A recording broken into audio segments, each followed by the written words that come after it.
Hey guys, Drifter here. Welcome to World War II In Depth. In today's episode, we're going to be reviewing the M30 Luftwaff Drilling shotgun, which is one of the least popular weapons in the entire game, and at least as far as the community is concerned, debatably one of the worst shotguns ever made. However, I wholeheartedly disagree.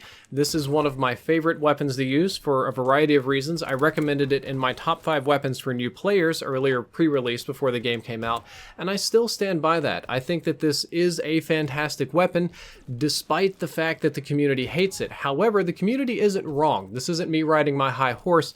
The Luftwaffe Drilling is a very specialty niche weapon, and it has some really goofy performance statistics that can make it very terrible if you don't know what you're doing with it. So let's talk about why it's bad, first of all, today.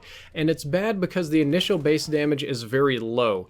The base damage for getting a hit up close is 30, then 20 at medium range, and then 10 damage for a hit at long range, which is just downright pitiful. The base damage is like a confetti cannon. This is why people complain about getting 3, 4, 5, sometimes 6 total hit markers with the Luftwaffe Drilling before somebody dies, and it drives them absolutely crazy, and that is a pitiful amount of base damage.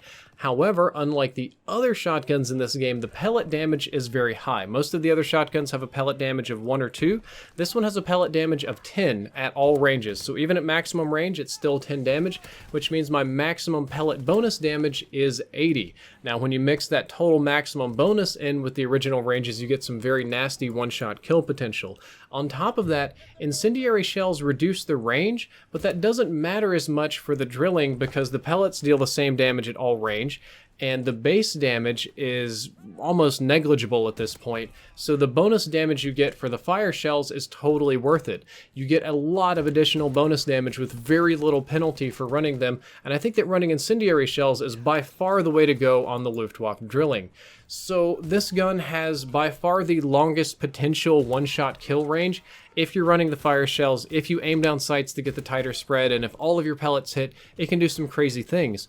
However, because the base damage is so incredibly low, it has the least consistency of all the shotguns in the game, debatably even less consistent than the sawed-off shotgun, which makes it not a good weapon to use if you don't know what you're doing with it, not a good weapon to use if you don't know these strategies, and even if you do know these strategies, it can still be a very frustrating weapon sometimes, so there is very little consistency to the Luftwaffe Drilling, but you can greatly improve the one-shot kill consistency by only aiming down sights and or using steady aim a lot. Using steady aim to get more pellet hits is very important, but the most important thing you can do on this gun is aim down sights, because that tightens up your pellets into almost a slug. It's a very tight little hit, and you get some very long-range one-shot kills with those, especially with the incendiary shells.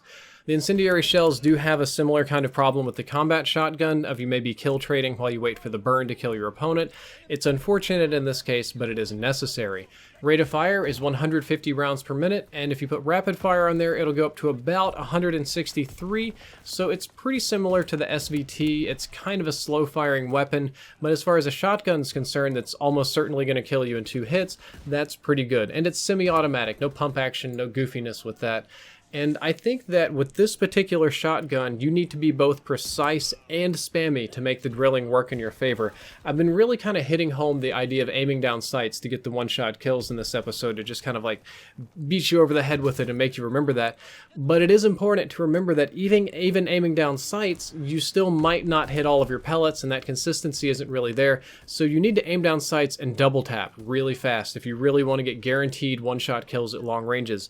It's kind of weird that you have to be precise and spammy, but if you're willing to do that and just doof really fast, it will definitely murder people.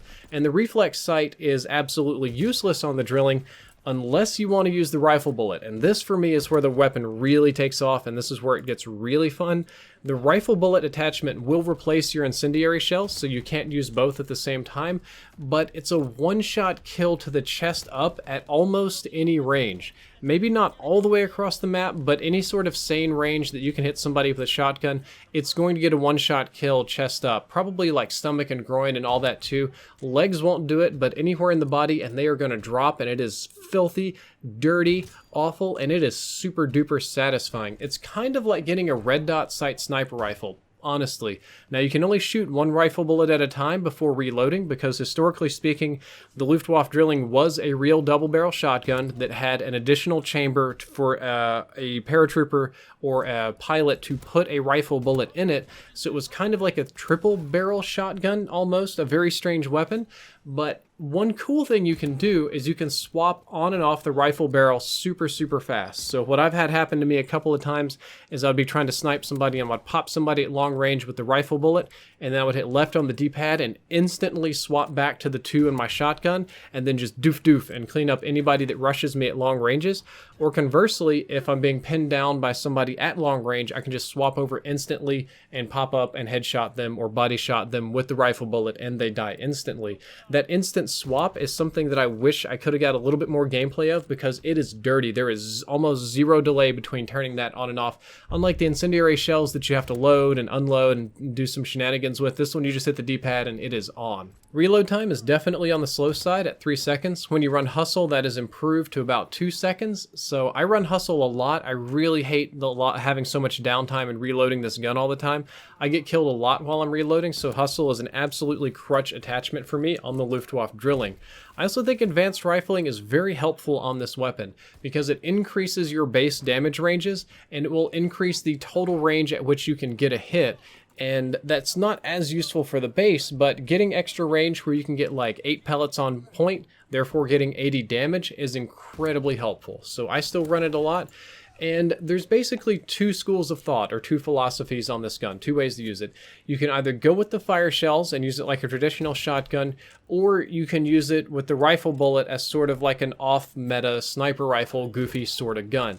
So if you're going to run the fire shell method, more like a traditional shotgun where you aim down sights and double tap and run away, I like running it with expeditionary because you have to have that for the shells. I'm going to run Hustle so I can reload really quickly and swap to put my shells in. Steady aim and advanced rifling. It's a very standard shotgun class. I'm sure you've seen me recommend this and dozens of other people recommend this. But if you're going to run it with the rifle bullet, since you won't get the incendiary shells, I recommend running infantry, Hustle, steady aim, reflex, and finally advanced rifling again. This rifle bullet class is a little bit more unique because you need the reflex sight and you need steady aim, and advanced rifling isn't a hard need, but it is very nice to have. Hustle so I can reload quicker, infantry so I get more ammo on the base shotgun, and so that I can strafe really fast while I'm aiming down sights, so that I can aim down sights and strafe over and corner peek people and pop them really hard and kill them. That's incredibly helpful, and that's probably the #1 reason that I'm running it with infantry. So you just kind of got to decide if you want to use the rifle bullet or the incendiary shells. Both of them are kind of trolly and kind of niche, but they can be very deadly and they can be very fun. But at the end of the day, what I think is deadly and what I think is fun and what I'm used to dealing with goofy weapons all the time on In-Depth may not necessarily be the same thing as what you're looking for at home, which is probably a very consistent weapon, and the Luftwaffe Drilling is just not that thing. Guys, I hope you enjoyed this episode of In-Depth. If you did, don't forget to like, favorite, and subscribe. Drifter out. If you want all the weapon stats for World War II in your pocket to go, then look no further than the Ultimate Utility app by Brass Monkey. It's available on iOS and Android. There are links in the description, or you can just search for it in the App Store.